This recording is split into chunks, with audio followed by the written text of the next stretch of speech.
V-Guard presents कौन जीत रहा है, को पावर्ड बाय सेंसोडाइन एंड विमल। बोलो जुबां केसरी।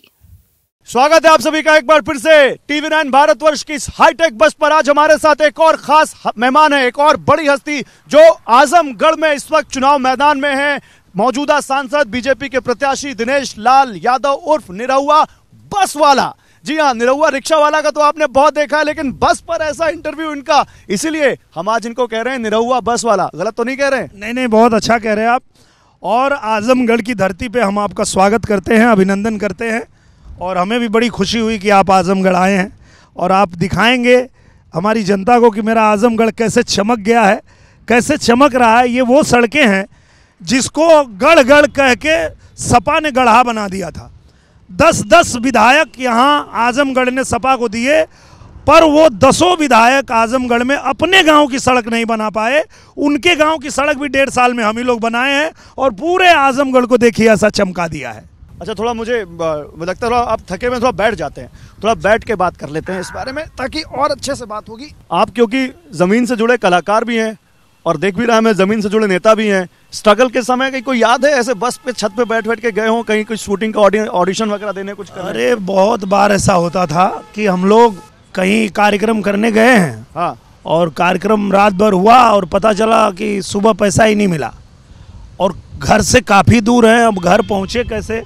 तो फिर यही एक रास्ता बचता था कि कोई ट्रक या किसी को हाथ दिखा के उस पर हम लोग बैठ जाते थे और फिर भूल जाते थे कि पैसा वैसा नहीं मिला है, और फिर वहीं ढोलक हारमोनियम खोल के छत पे ही पूरा अपना गाते वाते फिर घर पहुंच जाते थे। तो क्यों ना आप भी मूड में हैं, मौसम भी बड़ा मूड में है, कुछ एक मूड बन जाए इस इंटरव्यू का। फिर आगे इंटरव्यू राजनीतिक बात करेंगे, फिल्मी बात करेंगे, लेकिन एक मूड बन जाए। अभी एक बड़ा रोमांटिक मेरा गाना आया है। हाँ। जो सिर्फ इंडिया नहीं ग्लोबली ट्रेंड कर रहा है। अच्छा। हाँ, और नंबर 1 पे ट्रेंड कर रहा है। अच्छा। और वो गाना है, वो मैं 2 लाइन आपको सुनाता हूँ।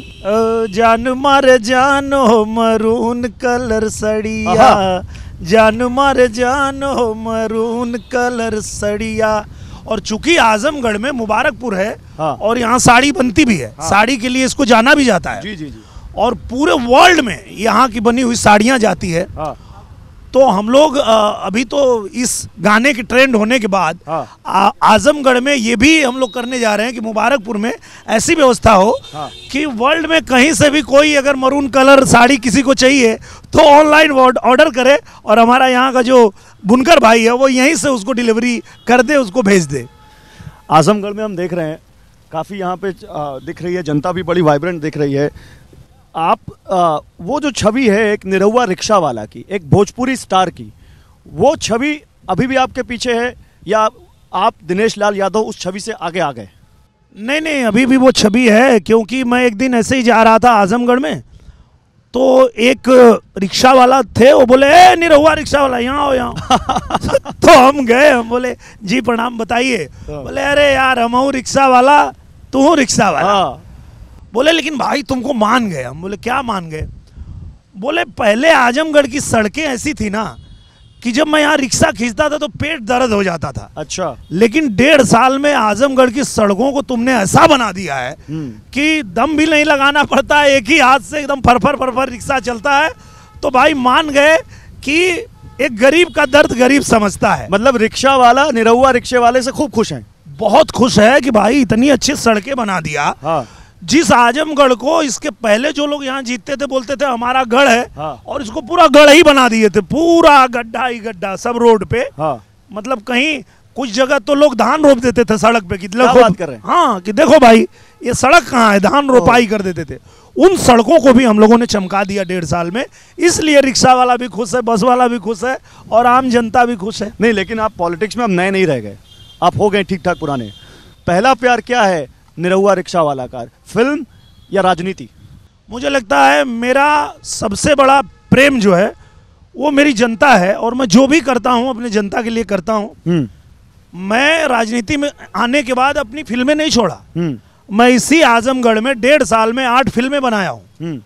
और जो लोग कहते थे कि अरे हीरो है जीतेगा तो भाग जाएगा, तो मैंने उनको जवाब दिया कि मैं यहाँ से भागने वाला नहीं हूँ, मुंबई को आजमगढ़ में लेके आऊँगा। और वही मैंने किया।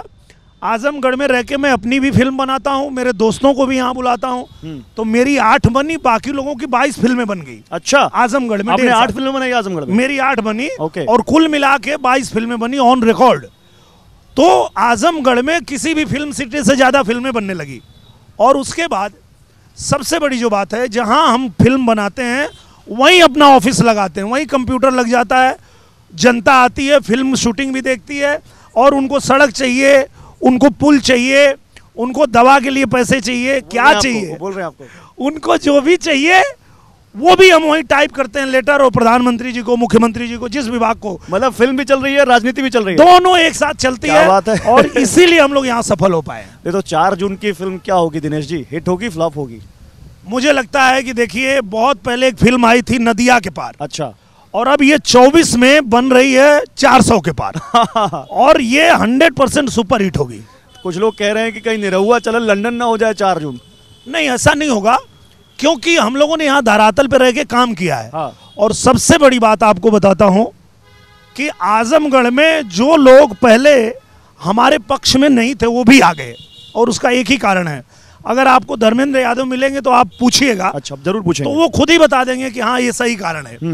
ये लोग 19 में जीते तो भी भाग गए, 22 में हारे तो भी भाग गए।